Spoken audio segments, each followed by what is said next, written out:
Hey guys, good afternoon, happy Sunday. Welcome back to my channel. This is Miss JD for a weekend episode of our daily stock market insights. Okay, so I just want to make sure that we are all prepared for the action starting tomorrow, Monday. Okay, so if this is the first time you're watching my video, I'm Miss JD. I do review stocks in the Philippine market, sometimes in the US market, and I do touch on cryptocurrency once in a while. But in this video, we are just going to cover the most trending stocks in the Philippine market. Okay, so if you like this type of video, feel free to hit the subscribe button and the notification bell so you're always updated whenever I have new videos. Okay, so let us start with the index. The index is currently sitting at the support I was looking at for the past few days now, and finally it has reached that level, right? However, what's not looking good at the moment is that while it was declining, the volume is actually starting to increase. So the ideal look that I was anticipating is while we are trending down, the volume should be decreasing. But at this point, and plus the fact that our Bollinger Band is starting to open up and starting to get triggered, I don't think that it is going to recover anytime soon. There could be possible sideways first before it takes off. And I'm also plotting the next possible area of support. Okay, so if the volume of the selling is not going to decline, that means there could be some more selling pressure here. So maybe what we can do is just wait for it to go oversold, and then that's when most likely our index is going to recover in terms of technical. So we are going to go ahead and check out each of these stocks that are included in the index. I'll see where up to which point I can cover today, but I go and check out the highly traded ones, and we'll work our way downwards. So overall, looking at this, I'm still on the defensive side and conservative at this point. So if you have some buying power, most likely you gotta park it somewhere first, or hold on to your buying power until such time you see some signs of recovery.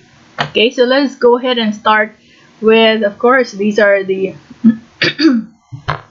mainstays. Okay, oh no, so BDO over here has broken the MA20 line, so this is not looking good at all. So we were pegging our support at this level for several weeks now, and it broke that level, so I'm thinking it could go back again. Let's see, let's try to check the weekly chart. Wow, it's gonna be deep in case it is going to continue dropping. It's not impossible to see it dropping up to this level. Well, we're on the weekly chart, so maybe it could revisit the 9 peso area. What's good here is that you see this volume of the selling is starting to decline, so I think this is just going to find its new support and then try to bounce after that. And for those people who are considering a BDO, try to look at it for long term, guys.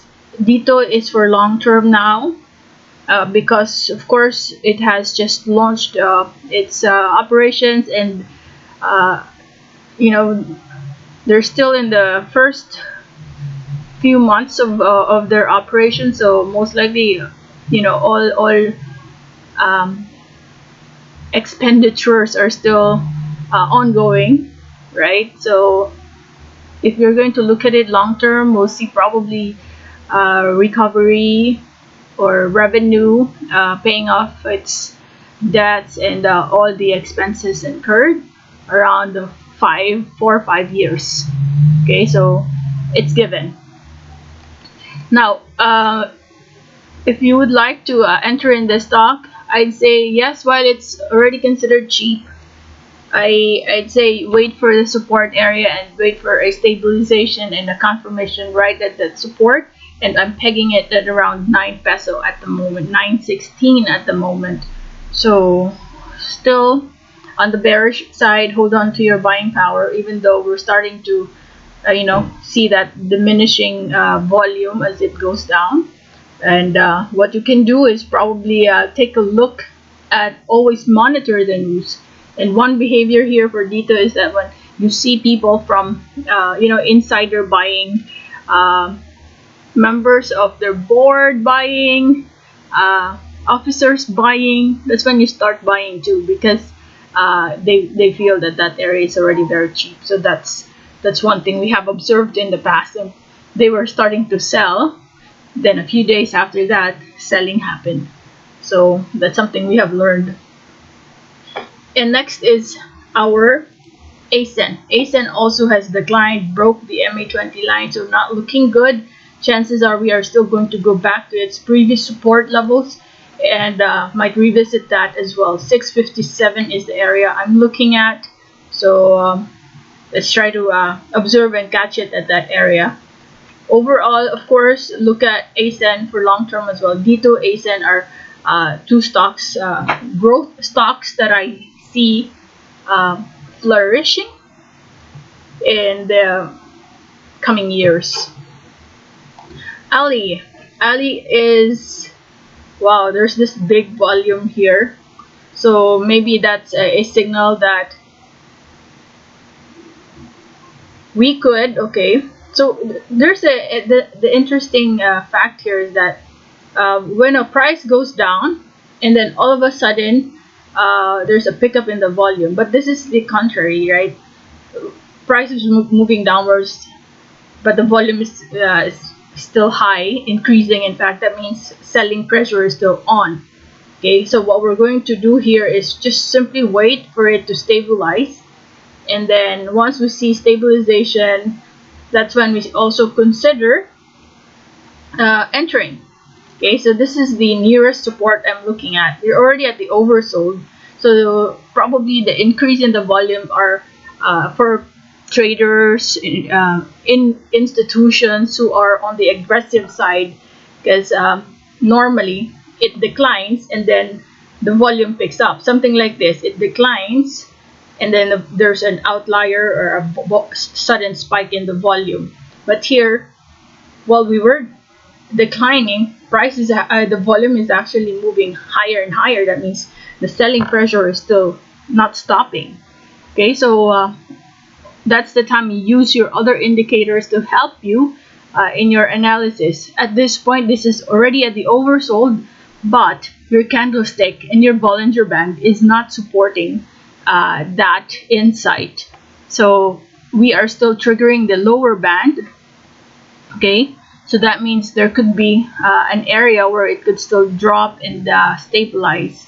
So let's try to closely monitor it and see in the coming days. Reason why I'm putting my support here is because when you look to the left, this used to be a resistance and then some stabilization happened here. Okay, so maybe we could be revisiting that. Overall, I see that we have already reached possibly very near our area of bounds. This volume here could be for aggressive investors or institutions who are putting a large sum there. But that for me is still persistent selling pressure happening. And yeah, this is a too risky area still. BDO, we had a green. Okay, so this is still considered sideways. Okay, but this is what's interesting with BDO right here. So you had a declining resistance, right? And then we broke out of that and retested it. Now when it dropped, it now created a higher low. This was your low before, and now it's a little bit higher. So I think this could already mean that we are going to start a change in direction soon. So our support is currently at 102.99. Okay, so that's the area I'm looking at. All right, so I'm gonna cut this short because there's someone who's at the door. I'll record another one, but thank you for watching, guys. See you in my next video. In the meantime, bye bye.